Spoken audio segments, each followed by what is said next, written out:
So I haven't found an exact clone of me to get out there and say, hey, Jay, you want to do it? Yeah, Jay, let's do it. Right. And be out there and go for the long haul.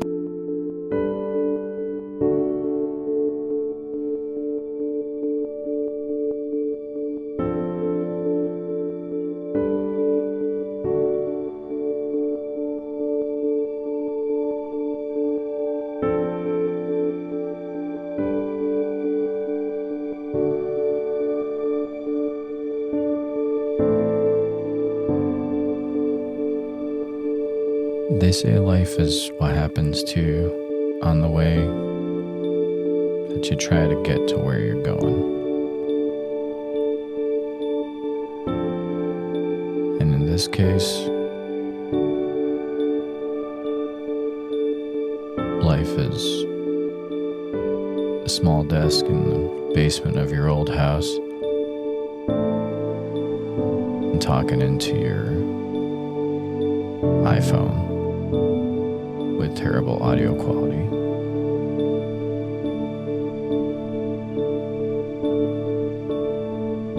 It's meeting people along the way that end up becoming a large part of what it is that you're making.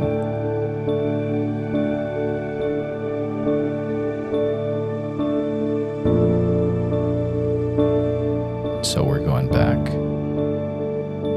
to episode number 1. And then we're starting all over. See where we've come, where we went through, and maybe some episodes along the way that you didn't catch. So join me as we hear old episodes and meet old friends for the first time.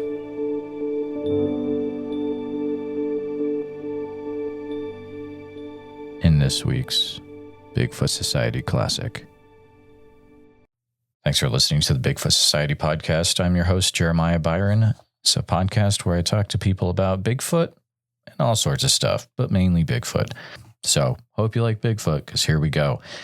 Now, these Wednesday episodes are throwback episodes to the early beginning days of Bigfoot Society. So the audio quality isn't the best. The interviewing, maybe not the best. But you gotta know where you came from to get to where you're going, or something like that. I appreciate you listening. Make sure you're subscribed on the platform that you're listening to. And if you're not subscribed on YouTube, go over there too. Share this episode with your friends.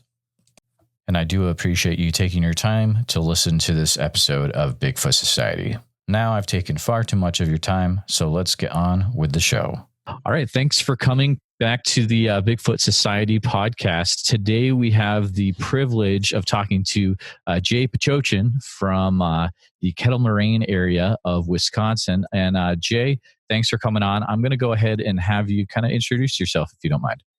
All right. Hey, thank you very much for having me on your show number 1. Let's see where to begin. It was back in 1967. No, I'm just joking. I dated myself there, but I always call myself just a normal guy, a family guy, a working guy, except with this coronavirus thing going on. It's kind of had me stuck in home because I'm not essential, apparently. But, through my whole life, I have always had a fascination with the weird, the bizarre and crazy. I mean, this even goes back to like creature features back in the 70s, probably a lot way before your time there. But, I was into the Godzilla movies, King Kong. Oh, okay. Cool. When people were out, I like to say playing softball and everything. I was downstairs watching Godzilla. And that's awesome. Thanks. But, I've always been into the weird. So I've always been kind of a strange character. But it wasn't until like 1977 where I was living in Lindenhurst, Illinois. Mm-hmm. And me and my family at night on a Friday night saw an amazing display of lights in the sky. It was my first UFO encounter. It was all of ours, and it was fascinating. It wasn't just like a star or like a meteor. This thing was spinning, hovering, not moving, silent. then it would blink out and it would be across the sky within a second. Wow. It blew us away, but it stayed in our area, which, now I wish I would have had my phone record it. Yeah. And then question, why were the UFOs around there and hovering around, which is pretty creepy. But my grandpa, who was in early chapter MUFON in Chicago, Illinois, we had a great bond there. And he was, I always like to say, he was a very early version of Fox Mulder. And he was searching for the truth. So throughout my life, even though I've always been into the strange, unusual circumstances out there, or the experiences people do, I was really into, at least, when TAPS formed, Ghost Hunters. Yep. That was the only one on the TV at the time. And as much as I was watching it, I was really into it. But after a season or two, I remember going, is this real or is this just TV? So I formed, me and my wife formed a team called the Wisconsin Paranormal Investigators, and we would bring some friends, whoever showed interest, and our team got up to about like 10 different teammates, and it was a revolving door of people, and we would research houses. People would request for us to come out, and we'd have to try to help debunk it or to see if we can capture any evidence. And we would do like the Ohio State Reformatory in Ohio. And then at this point, it was getting to be around 2012-ish or 13. The requests weren't coming in anymore. TV exploded with, I like to say, all the supernatural stuff, Ghost Adventures. Right. Yeah. You've seen them all. They just started saturating the TV. Sure. And, at that point, I'm like, even the team started getting a little burnt out. I mean, it's just what it was. And I thought, you know what? I live here in Wisconsin, Southeast Wisconsin. We're about 15-minute drive from Bray Road. I mean, we've all heard of Bray Road. Oh, really? That's cool. Okay. Yeah. Yeah. So I'm like, since I'm not just into ghosts, I'm into anything crazy and bizarre. I thought, hey, as a team, let's just go drive down Bray Road. It's a 5-mile road. I was going to say, there's nothing ominous about the road. Maybe at night, because you have that already that thought that, whoa, there's something out here. But if you're just driving down it's all farmland, you can't get off to investigate because everybody owns that farmland, and they're third or fourth generation shot at farmers. Right? Exactly. I don't want to do that. Yeah. And so we would do that, but then as we just kept driving, we would do like 2-3 a.m. drives around there. We started going further north, and we ended up in the Kettle Moraine. Okay. And in the Kettle Moraine, there was 4 of us that one night, and we got out and actually walked into the woods at dark. We're pretty good. It was October. It was a nice fall night. And we get out there, and we're thinking Beast Bray Road. And all of a sudden we heard something, and I was recording at the time, but it was a cheap digital tape camcorder. Sure. And it really was. It was horrible with capturing faraway sounds. We heard this. It almost sounded like a simian, like a monkey. And none of us have heard it. I mean, we're all, in our later 40s, at the time, or mid 40s, and nobody ever heard this. And we kind of boot, scoot, and boogied out of there. Okay.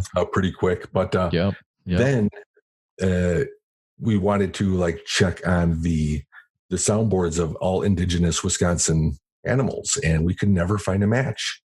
And at that point, I'm like, wait, somebody said Bigfoot. And I'm like, the one thing nobody ever asked me, I believe Loch Ness Monster. I could believe in the Jersey Devil. Maybe just from fantasy or imagination that I always grew up with. And as somebody was saying Bigfoot, and I think at this point, I'm like, there's no such thing as Bigfoot. Bigfoot's a unicorn. It's a leprechaun. Right, that's where you draw the line, right? I drew the line. I mean, honestly, you tell anybody that you saw Bigfoot, and you might as well, I mean, it was an embarrassing thing to even utter the word Bigfoot. You're like, dude, you might as well go, find the Easter Bunny or the Tooth Fairy. No, You make yourself look a little crazy. It's true. Yeah, it's totally true. Yeah. Right. Exactly. Yep. So, and I guess at this point, Finding Bigfoot was already on. Mm-hmm. And honestly, I missed the first 3 seasons, I think, at this point. It was 2013. And I didn't really care to watch Finding Bigfoot because it was like finding a unicorn. It made no sense. Mm-hmm. I mean, I had no interest in Bigfoot at all. And that's a good soundbite. I did not believe in Bigfoot. And seen. And seen. But, and I know that was probably a longer introduction answer that you wanted.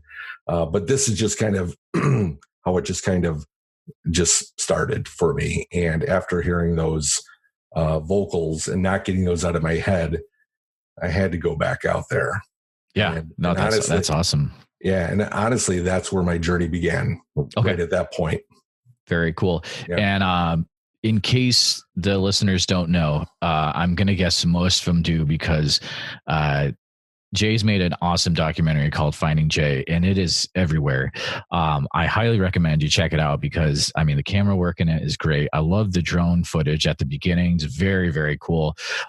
You kind of grazed over, just said Kettle Moraine, but when you actually see it, it's a beautiful forest, and just the fact where it's like these valleys and dips that are super huge made by glaciers, right? Like, it's got to be an incredible landscape up there. I would imagine it's phenomenal. And I want to give kudos to Scott Marcus, who was his drone, because I mean, he's.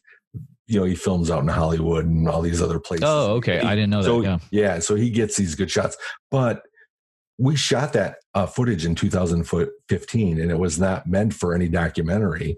This was actually, he came out one time. I took him out to the Kettle, and he wanted to get a good aerial shot of what it actually looked like, because it's hard to see on like Google Maps or something. Yeah. But you're right. The Kettle Moraine stretches, over 150 miles up through the state of Wisconsin. It's like 55,000 square acres of dense woods, like you were saying, the valleys, the ponds, the lakes.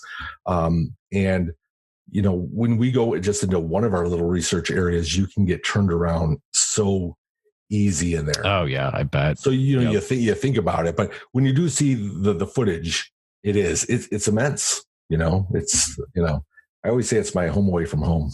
I mean, yeah, you gotta check it out. Like it's really good. And I would say probably the best way is to buy a copy of it. You can also see it on like Amazon Prime. I noticed it's on there as well. Probably either way is going to benefit Jay and help his work, which is awesome. I like it because there's a lot of, it's like you're following a story when you watch this documentary, and there's certain scenes that really stick out to me. And I've watched it about a year ago, and I just watched it 2 days ago to refresh it in my mind. Yeah. But different things I noticed each time. One scene I really liked, if we could maybe bring you back to that time, is there's a scene with you and a gentleman named Sanjay. Yes.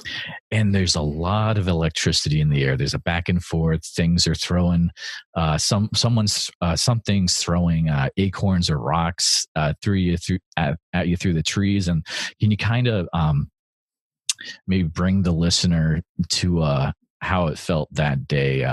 What was going on? Well, I'll tell you what, Sanjay Singhal, great friend of mine now. Would you believe that footage was the first time I ever met him? We were supposed to go on an afternoon hike, me, Sanjay, and Linda Godfrey. That's funny. That's really funny. You'd never know, because it's like you guys were super connected, and I was like, they've got to be like, best buddies or something. Yeah, that's so weird. Yeah, now it gets crazy, but that's because Sanjay's a great guy. Yeah, sure. And a researcher and does that, and I feel like I always give everybody that benefit. And when we went out there. Again, Linda couldn't make it, but we were walking out there, and I started recording on that digital tape camcorder. I've updated with body cams and everything else since then, since 2014, but that's what I had then. Actually, it was the only unit I had that could record in infrared. So if we were going out there later and it got darker, At least I'd have infrared. I did have another HD camera, but so I let this thing just run. It was on, and I'm holding this big kind of small boxy thing. Okay. And I'm recording what we do here, and as we're walking, I'm not really looking at what I'm recording. And then Sanjay would look at something, and I'd spot down. And I remember at one point, it was really intriguing when I went back through all the tape, is he said, it seems like there's a bunch of acorns dropping. And I think I just kind of agreed with him, and that's not like me. I don't really, if somebody says, shh, you smell that? As a Ghostbuster reference. Right. Exactly. But, if like, shh, did you hear that? And I'd be like, no, I mean, I'd never want to add fuel to the fire, coal to the fire. But I did when I was recording it. So I don't know why. I didn't know I heard him. It was early on in our hike. And as we're walking around, if you remember, I don't know what I caught, but there was some sort of black anomaly on the left side of the trail. Yeah. That kind of, again, we don't know what it was. I say in the film, a black, or it's an artifact, a video artifact. It's one of the most bizarre things because I didn't really pay attention to that after watching it the first time in 2014. I just went to the rock parts. And so I'm looking at it and I'm like, what the hell is it? And whatever it is, it seems like it's keeping pace and moving further away from us as we're walking when it shouldn't, even as an optical illusion. And the cool thing is I actually stop and look in that area. I don't know why, because I didn't know it was there. But if you remember, I kind of looked at that area and it wasn't there. Exactly. And so that I wanted to put in that part of that film because it really is important for what's about to happen next. We're getting ready. It's starting to get dusk. So it's going to look not dark, but it's not as light as it was. So it's starting to go down a little bit and we're walking and all of a sudden, sure as anything, something drops by my feet and it sounds like a rock. And I mean, I heard it and I record it, but I'm like, you heard me. I'm like, I hope was that an acorn or was that a rock? And Sanjay's like, it sounded like a rock, but you can't be sure, right? Right. It could have been a heavier nut of an acorn or something dropping because we didn't hear anything go through the trees, just landed by my feet. Okay. We were on the trails a little away from the trees. It didn't compute. It was just weird. But as we continue to walk, here comes another one. But this time you could actually hear it being thrown through the trees. I always say if you listen to an acorn, they're going to fall vertically. Yep, exactly. They might hit a branch or something like that on the way down. This was going through the leaves. It was September. Yeah, you could tell. Yeah. You could hear it go.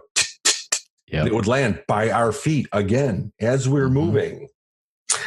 So this happened several more times. And I, at this point, I was like, who's throwing rocks? I didn't say Bigfoot was throwing rocks. I didn't really think about that. I'm just thinking, what is that? And then they stopped. And I'm like, let's try an experiment. I'm a hunt the truth kind of guy. So I pick up a rock and throw it out to where I'm thinking the rocks are coming from. And as soon as I do that, a crap load of rocks get whipped from a far distance because you can hear the trajectory of it just hitting the leaves, just and getting louder, and landing by my feet again. Yeah, it's wild. It's pretty wild. So, I'd say if you're a Bigfoot believer, you would say it was Bigfoot. If you're a skeptic, you would say, like one of the guys on there, it was a hunter, somebody's trying to spook you or whatever. And some of that doesn't make sense to me because number one, even if they're trying to spook me, the terrain off those paths are crazy. It's not like a flat bridge that you're up and you're looking down and you can kind of lead them and then throw it and then be accurate. No, they're throwing through trees. My son actually said, how about the accuracy on that? If you think about it, if we were out in the woods and we tried to throw a rock at the path, what's the chances we're going to miss every tree, every, briar, everything to get right by your feet every time or right in between. That's wild. That's wild, right? Yeah, so, that's a good point. Yeah. And then I was going to say one more quick thing. Yeah, go ahead. But you did see that branch. Remember when I stop and that branch lowers? Yeah, that's a wild part. That is a wild part. again, here's the thing. I focused so much when I researched all my tape back in 2014 and always looked at just the rock throws. And as I was making the documentary to get to the rock throws is when I found that branch moved. And that is weird. Again, Bigfoot or not, something would have had to cause it to pull down. Yeah, totally. And I always say, hey, if it was a small animal or a squirrel, even if a raccoon was coming out that time, as they move, you would see the branch as it goes, right? You kind of see the bouncing of the branch. This thing was literally like this and just went, and was held, it was like, and just held down. So I don't know. I mean, there's so many really crazy stories, or I should say interesting, not crazy to say that, you know what I mean? But let's say interesting. The one that, oh man, I have two pads in my mind. But I really wanted to address this. So you have, in your documentary, you have your young kids with you. And there's a part that I wanted to talk with you directly about is you're in the Kettle Moraine with is it Blake and McKenna? Yes. Yep. Yeah. Okay. And there's one part where your kids actually see something and you're like, your dad sense kicks in. You're like, it's time to get them out. Yeah. Talk to me maybe like what kind of stuff was going through your head there. That's pretty, as a dad, I would be like, wow, it's go time. Yeah, it is. And you know what? And that's always been one of my things. You've heard of David Pilates missing 411. Yeah, definitely. Yep. Don't know what it is, but going out in the woods, we're going to go for a 45-minute hike in the circle, a different area than the other place, but as the crow flies, not too far. Right. And, I took him out, and I always practice safety first when I'm out there. That's my number one rule of hiking: safety first. If it doesn't feel right, leave. If if your hiking partner is freaked out, you know what? It's best not to do this, because if anything was to happen, this guy doesn't have your back. Sure. Yeah. And so when I'm out with my kids, I always say, no more than 15 feet ahead of me. I always trail. Yeah, I never lead, because I want to see what's going on in front of me. And during that hike, I had a weird feeling, and I know feelings really aren't evidence at all, but I can tell you, I've been in this area hundreds of times, and I could be there at 11, 12 o'clock at night. Okay. And not feel a thing, more like sitting at home in that's how comfortable I am. This was about 3 p.m. in the afternoon in December, 3:30, because the sun's, you could just, in those winter months that's what's going on. Yeah. And I was having these weird feelings, and I really didn't want my kids to really know that. They know what I do when I go out there. In fact, they like to do it too, but they don't sit there and, Dad, look, a Bigfoot, Dad, look, a Bigfoot, Dad. They don't do that. And this was about maybe 30 minutes into the hike is when we started turning the corner to start heading around back to the truck, because it was going to be a small hike. Kids were young. Yeah. And Blake, the look on his face is nothing compared to what the video was. Okay. I try to record testimonial right off the bat. Right. And he started telling me, he's like, there's something that just moved. I mean, his face was priceless of believability until I'm like, hold on. Keep that thought, man. I wish I would have just let him talk, but I got my phone out, hit video, go. And then he starts to explain it. But his first initial reaction was he looked frightened, and it was one of those things where he said he saw something move off to the left.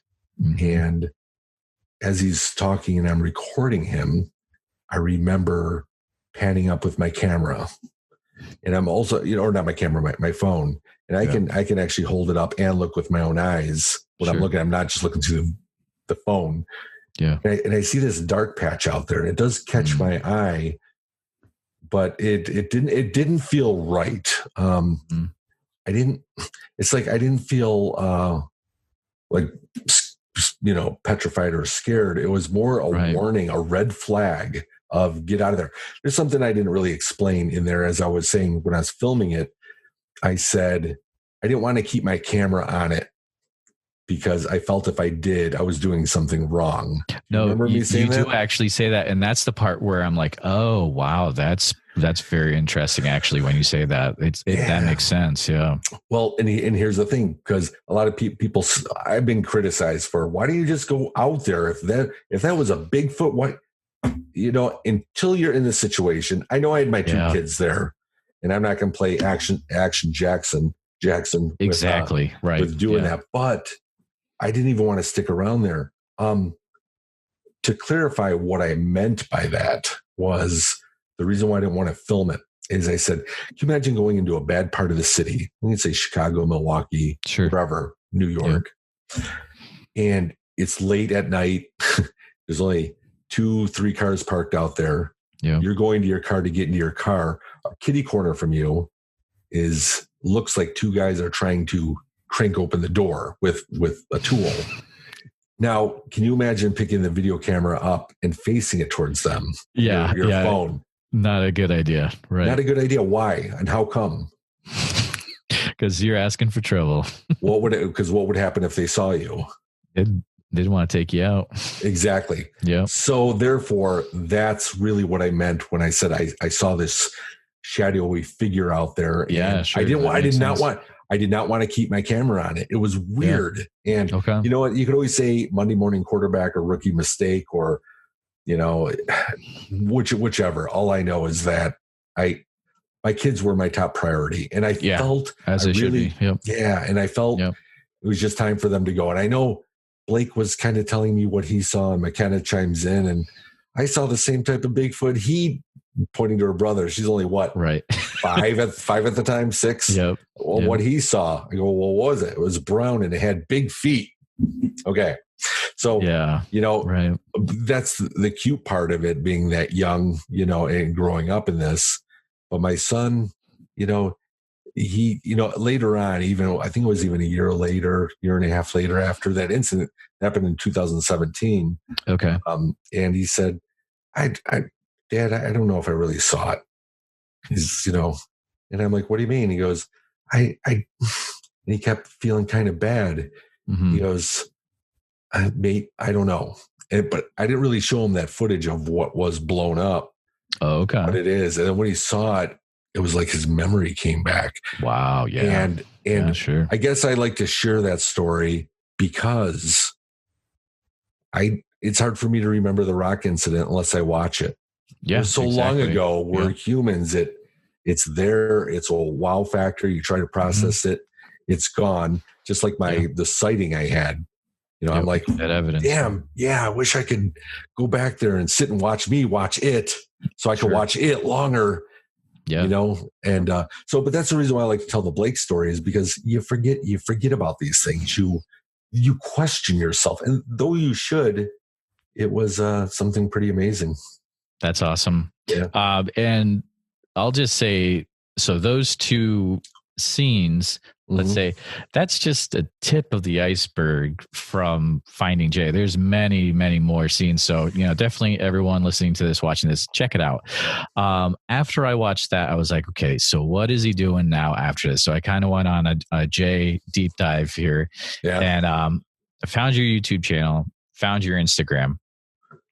There's one thing I noticed on the Instagram I wanted to bring up, and I didn't see the date on this. I think it's pretty recent. I'll let you, fill that in. But you had put a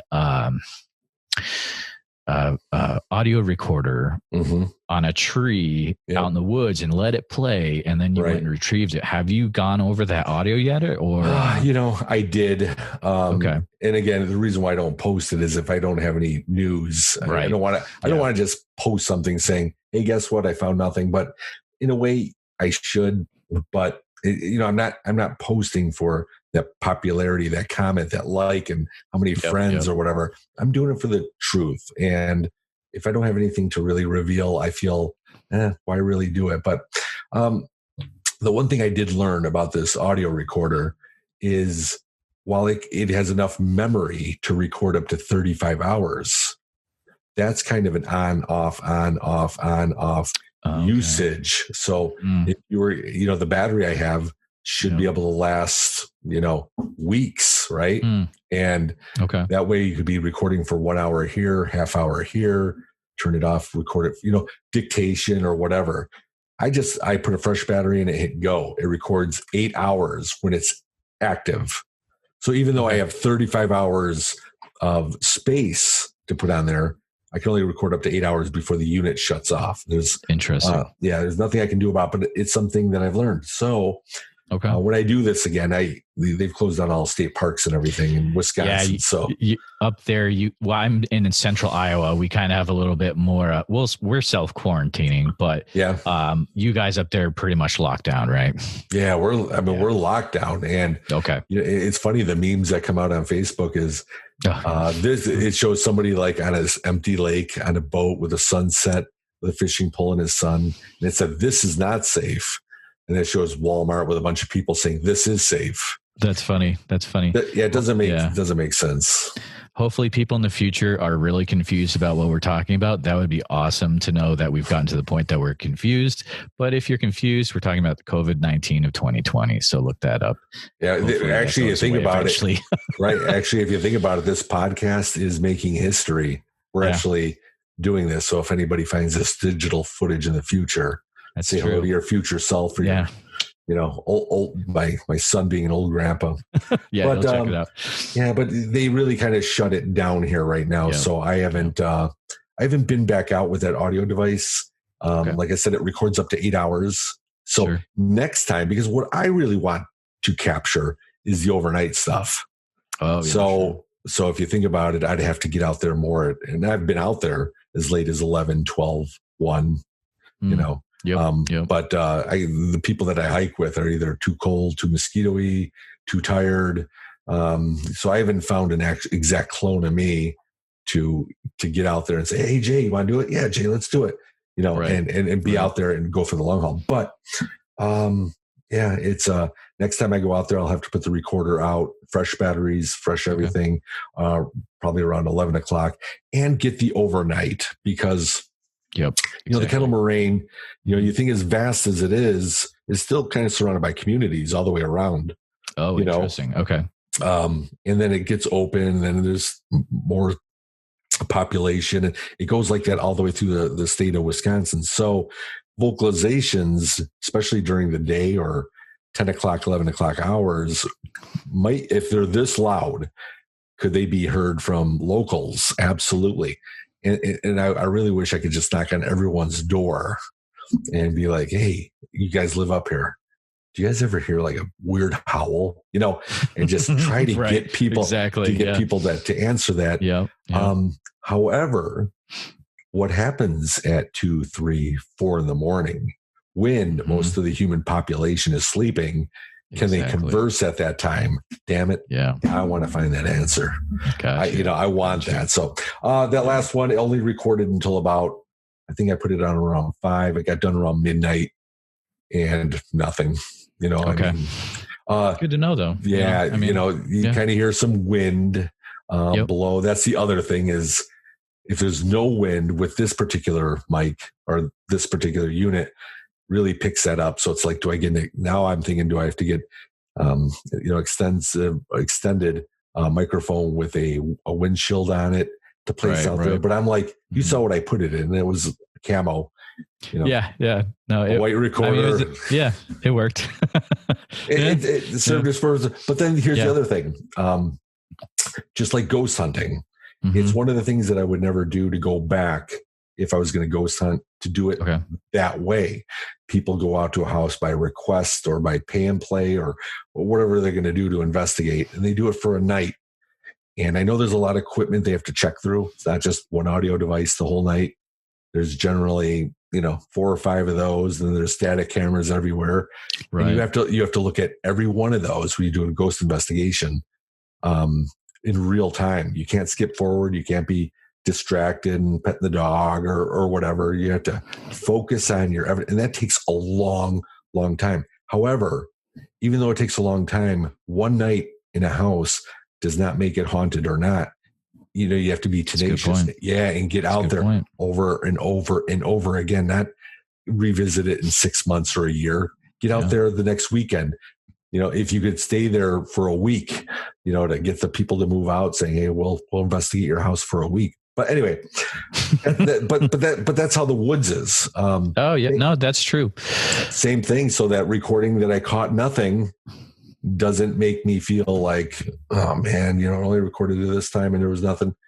Try it again. Try it again. Try it again. What is, let's say, thinking into the future, what's coming down the road for Jay? What are your plans, goals? I know you've been involved with some pretty cool stuff recently. Didn't you? You helped interview Ron Moorhead on a podcast, that's pretty awesome. It was, cool. Because definitely he was definitely him and Dr. Jeff Meldrum. I gotta say those two guys are just. I mean, they're my go-to guys in the Bigfoot world. Awesome. Instead of being a TV personality, they're good guys. They got it. Yeah. Yeah. Cool. So what's on the line for me? I am going to release Finding Jay Lost and Found this summer. What that is it's bonus material. It's going to be extended interviews with Randy. So you'll get to see more of what happened when he got back to the station, and police officer gentleman at the very end of the documentary. Yeah, that's a great story.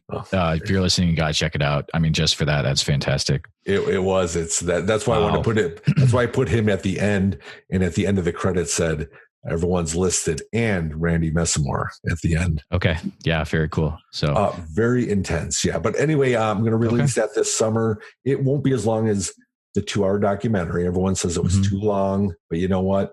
Before it hit the cutting room floor, it was longer than Avengers Endgame. I had to get it cut down to under 2 hours, and I couldn't do it. And it is what it is. So Finding Jay Lost and Found will be primarily some behind the scenes, stuff like that. That's awesome. Great. That's kind of breaking news there, right? Yeah, it's breaking news. That's awesome. You're hearing it. I love it. Yeah, cool. We'll be definitely looking forward to that.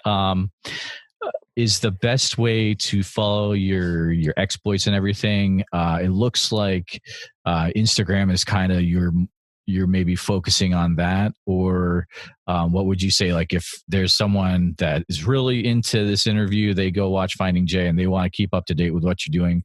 Do you recommend anything? You know what? I tell them this. Instagram, that's kind of an addiction to post. Right. And for me, I don't get on there to follow a bunch of people or worry about a bunch of people following me. I'm putting that out there, and some of it's, meme type stuff and whatever. Yeah. But to get the actual is going to my website, jbachochin.com. Okay. And it's actually a new updated, fresh website, great navigation. Okay. I'm throwing a lot more pictures in the gallery.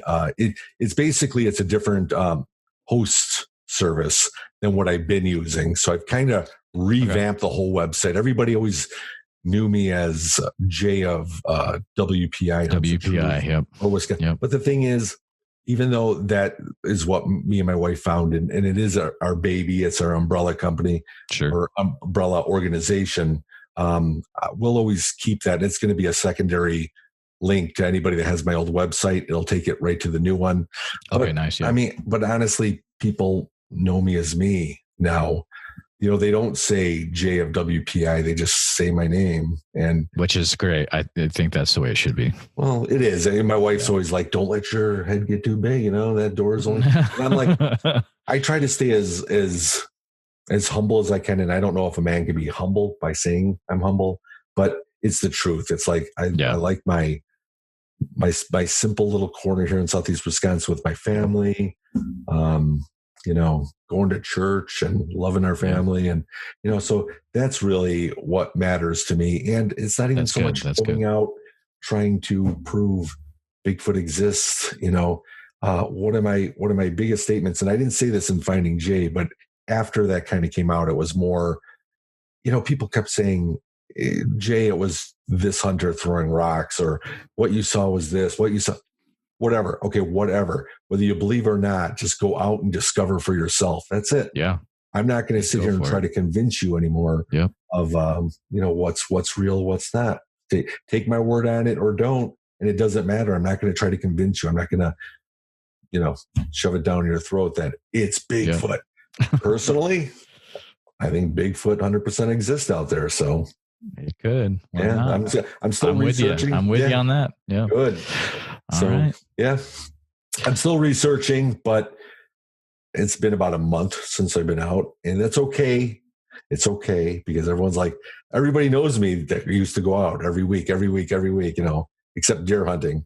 And they're like, well, how's it been going? And I said, it's slow, but you know what? This whole researching and investigating for myself it's a marathon. It's not a sprint. That's right. It's a marathon. Yep. That's it. So, yeah. And eventually we'll get past the COVID-19 and it'll be back time to research again. Yeah. Again, Thank you for coming on the podcast tonight. It's awesome to get your actual thoughts about certain things from the documentary. And my listeners will definitely be checking out your website at jbachochin.com. And we'll be looking forward to finding Jay the Lost Tapes coming out this summer, which is super exciting. It's going to be close, but thank you very much for having me on my show. But if you want to find me, there are links to Instagram, YouTube, and Facebook on my website. My thing is that whenever I post, I'm posting on like 4 or 5 different things at once. It's getting tiring. It's crazy. I'm just going to try to focus on the website. But if you happen to be on Facebook and, I have pages, personal, Finding Jay. I've got too many. I got too many, man. Gotcha. Yeah. Well, thanks again, Jay. We'll need to cut it off now because I'm the cheap Zoom user. So we're at 40 minutes, right? Hopefully we'll have to do a follow-up maybe in a few months or a year or something like that. I'll hit you up and we'll see what we can find out after Lost Tapes come out, and we'll chat about that. I think that'd be good. So. Definitely. Thanks for having me. I truly appreciate the opportunity. Nice to chat with you, Jay. Have a good one. You too. Here at Bigfoot Society, our goal is to provide a platform for those that have encountered Bigfoot to share their encounter in a safe and respected environment. But we need to hear your story. If you've experienced something that you just can't explain, please send me an email at bigfootsociety@gmail.com. Then we can start the conversation. I know a lot of you have not shared your encounter at all. It's been 20 years, and it's time that you get this off your chest, and then you can get some well-deserved rest, because I know you haven't been sleeping. I understand what you're going through, and I appreciate every one of you listening.